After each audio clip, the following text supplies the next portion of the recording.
Bonjour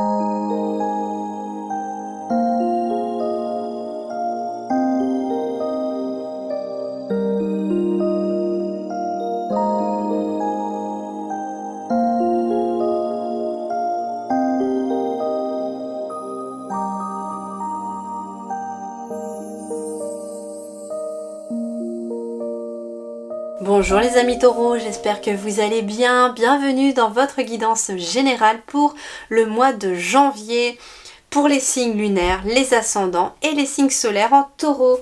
Je vous souhaite également une très belle année 2023. J'espère qu'elle vous apportera ce dont vous souhaitez, ce dont vous avez besoin et surtout qu'elle vous permettra de réaliser tous vos souhaits.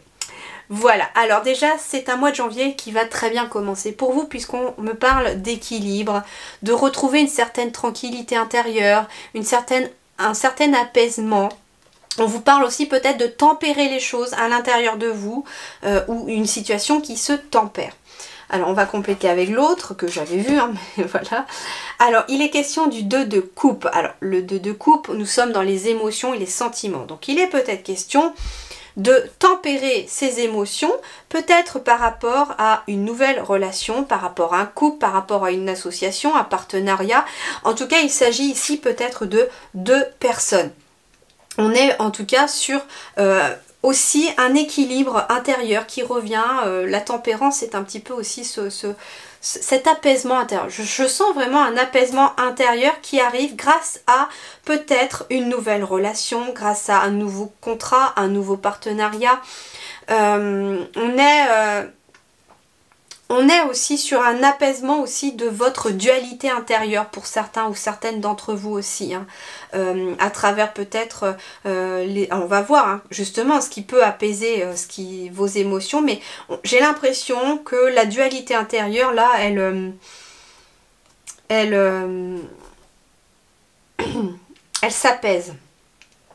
Parce que justement derrière j'ai le 8 d'épée et le 8 d'épée c'est une notion de réussir à maîtriser ses pensées, de réussir à se mettre en mouvement parce qu'on a pris le temps de réfléchir et que le temps de la réflexion elle prend fin en fait, elle arrive vers le 9 là. Donc on arrive vers la fin d'une réflexion qui vous permet d'avancer.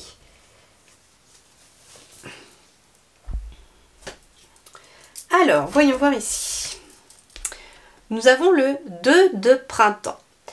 Un avenir brillant vient couronner vos efforts et votre créativité, partenariat avec des personnes partageant vos rêves et de grands progrès. Donc on retrouve encore cette notion du 2, avec le 2 de tout à l'heure aussi, et donc on est bien ici, peut-être justement sur un partenariat qui vous galvanise, qui vous booste, qui vous apaise, parce que justement, peut-être qu'il s'agit de personnes aussi qui ont la même vision des choses que vous, qui sont sur la même longueur d'onde, sur le même taux vibratoire que vous, et donc il y a une certaine harmonie. C'est vraiment le mot que j'entends pour vous là, un mois de janvier harmonieux. Alors en effet, ça peut être aussi un couple qui retrouve une belle énergie intérieure, un apaisement dans ses émotions parce que justement les efforts que vous avez fournis peut-être pour un projet de vie ou etc. est en train de porter ses fruits également. Vous prenez bien sûr ce qui résonne et vous transposez dans votre situation. Hein. Alors voyons voir sur le plan professionnel. Sur le plan professionnel, nous avons l'impératrice. L'impératrice, en effet, ça me parle ici d'un projet qui est en gestation, de la création d'un projet. Alors peut-être êtes-vous justement dans la création d'un nouveau projet en partenariat avec quelqu'un. Et c'est quelque chose qui est voué à de grands progrès, à du succès, j'entends aussi, hein, à du succès. Ça fait partie peut-être de vos rêves, de votre chemin de vie, de votre cœur. On est aussi beaucoup sur la féminité ici, donc on est beaucoup dans l'émotionnel, le ressenti, l'intuitif et en tout cas c'est ce qui vous aide aussi à avancer dans la création d'un projet professionnel ou d'une nouvelle activité. En tout cas c'est quelque chose que vous mettez en place mais qui demande quand même encore un peu de patience parce que l'impératrice, là c'est pas le cas, mais elle est souvent représentée, alors je sais dans l'autre tarot, le Wheel of the Year, là, elle est représentée aussi par le fait d'être enceinte. Donc ça peut être aussi un projet en gestation, voilà, mais ça met du temps aussi à venir au monde ce projet. Donc ça, c'est quelque chose qui peut être à l'ordre du début, mais qu'il faudra encore fournir quelques efforts pour pouvoir couronner de succès ce projet. Mais c'est vers la bonne voie, me disent les guides.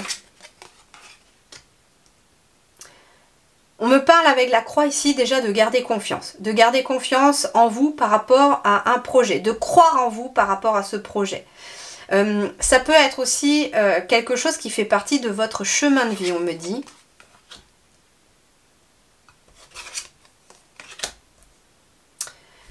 On me parle aussi qu'il va être question éventuellement de décisions à prendre, peut-être par rapport à des choses qui vous pèsent, par rapport à des choses qui sont pesantes et qui peut-être peuvent entraver un projet. On me dit que vous allez... Alors ça peut être aussi se séparer à contre-cœur hein, d'un endroit pour justement créer un nouveau projet. Ce qui est assez marrant aussi, c'est que pour certains taureaux, il va être question de trouver l'endroit qui fait partie de votre chemin de vie. C'est vraiment bizarre parce que je sens une grande connexion ici spirituelle, comme si au mois de janvier pour certains vous allez être guidé vers un endroit et qu'il y aura une décision à prendre par rapport à cet endroit, mais en même temps c'est une récolte que cet endroit vous apporte. Il y a quelque chose en tout cas qui est lié peut-être à un endroit aussi, à un endroit très connecté aussi, très connecté à vous, j'entends, à connecter à vous. Ça peut être un projet aussi de l'ordre spirituel hein, qu'on me dit et qu'il y aura une décision à prendre. Alors ça peut être pour se mettre à votre compte. Alors projet spirituel, attention, projet spirituel, on ne met pas tout n'importe comment dedans. Un projet spirituel, c'est surtout quelque chose qui va être aligné avec vos valeurs, avec ce qui se passe à l'intérieur de vous. C'est pour ça que j'ai des décisions aussi, c'est-à-dire que vous allez vous aligner dans vos actions à ce qui se passe à l'intérieur de vous aussi. Parce que la maison, ça vous représente vous aussi, votre intériorité. Et les changements qui sont alignés à l'intérieur de vous doivent être mis en place par le biais de décisions aussi à l'extérieur de vous. Alors voyons voir sur le plan matériel et financier. Nous avons le 7 d'épée. Ok. Bien. Donc ça me parle d'une victoire. Le 7 d'épée, pourquoi? Parce que j'ai la finalité derrière. J'ai... ici, une victoire qui met fin à une situation de façon concrète. Qui ramène de la stabilité, ici aussi. Et quelque chose d'officiel. Alors ça peut être une victoire par rapport à une administration, par exemple. C'est en tout cas une victoire qui ramène de l'équilibre, de la stabilité. Et par rapport à quelque chose peut-être aussi qui s'officialise. Ça peut être mettre fin éventuellement dans la matière à un ancien partenariat ou contrat aussi, hein, d'où la décision à prendre pour suivre son chemin de vie, ça peut être ça, pour pouvoir aller s'associer à quelqu'un d'autre pour un nouveau projet. On est peut-être dans cette notion-là aussi. Donc forcément, il y a bien quelque chose qui doit se terminer. Il est peut-être question tout simplement de mettre fin à un contrat stable, un CDI éventuellement de façon officielle pour se lancer à son compte. On quitte peut-être une grande entreprise pour travailler en solo aussi. Ça peut être ça. Ça peut être ici, le 7 d'épée, ça pouvait être les obstacles, mais là il y a une victoire par rapport à peut-être une recherche, j'entends. Vous allez peut-être rechercher un lieu justement où vous établir, ou établir peut-être un projet professionnel, un projet de vie. Et là, ça prend fin, peut-être grâce à une agence immobilière pour certains.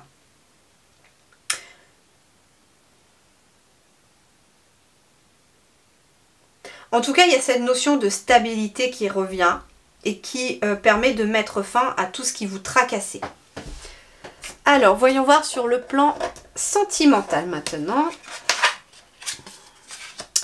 nous avons le 8 de coupe. Alors ici, en effet, il y a des personnes qui tournent le dos à une situation.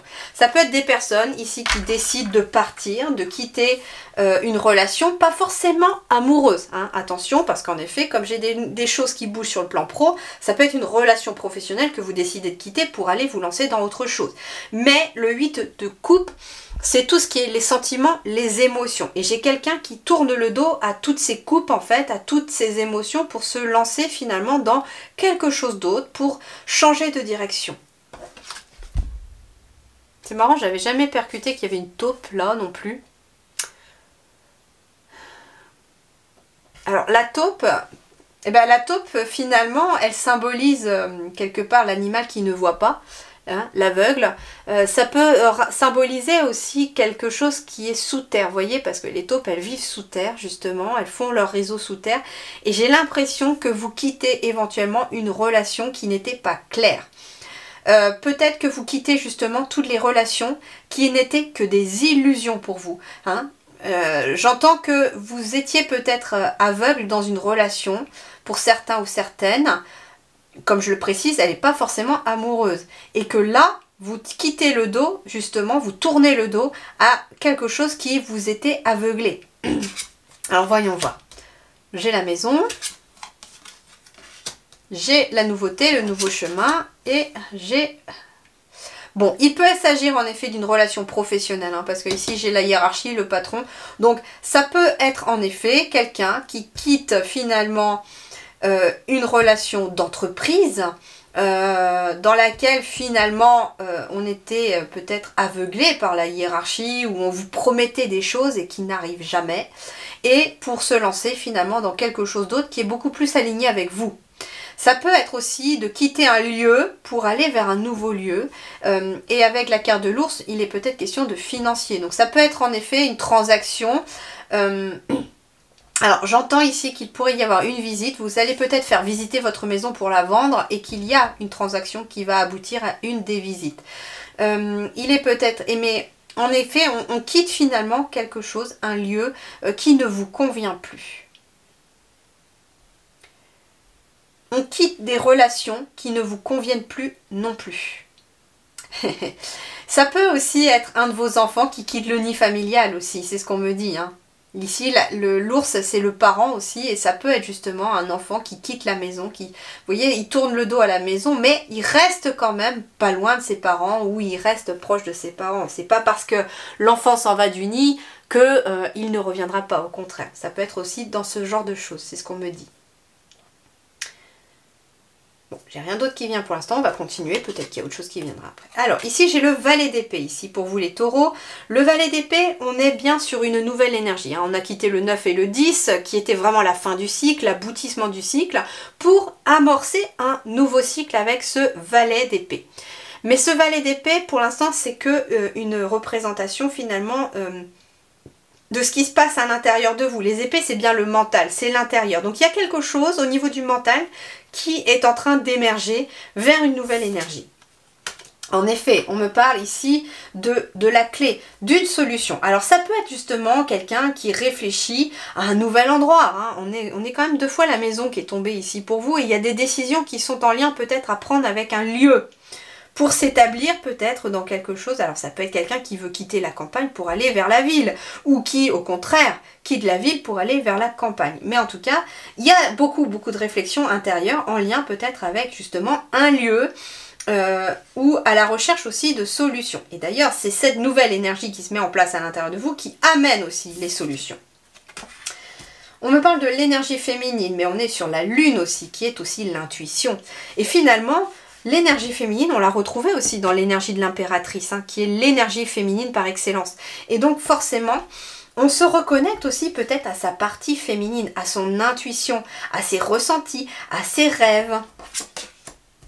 La lune est la clé, vous pourriez aussi, avec ce valet d'épée, avoir des nouvelles idées, des nouvelles graines qui sont implantées et au cours d'un rêve peut-être aussi. Vous pourriez avoir des réponses. La clé, l'énergie féminine, la graine, en effet, il y a à l'intérieur de vous, il y a quelque chose de nouveau qui est en train de germer. Il y a une petite graine qui a été plantée et qui est en train de germer. Alors je ne sais pas par quel domaine, ça peut être en effet un couple qui décide d'avoir un enfant, ça peut être un couple qui a un projet, ça peut être un célibataire ou une célibataire qui a un nouveau projet. En tout cas, vous êtes sur des nouvelles choses qui sont en train de germer. La graine, elle est en train de germer, la plante est sortie de la graine.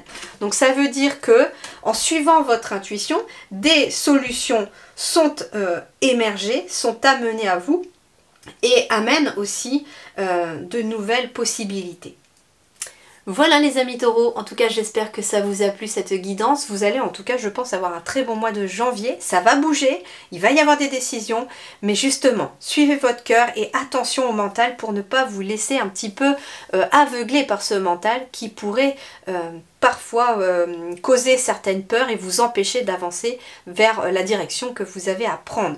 Parce que vous êtes beaucoup d'entre vous sur le bon chemin, sur le chemin de vie que vous devez emprunter, mais pour ça, il faut écouter son intuition. Voilà les amis taureaux, portez-vous bien, prenez grand soin de vous. Je vous retrouve très très vite pour de nouvelles vidéos. À très bientôt, merci.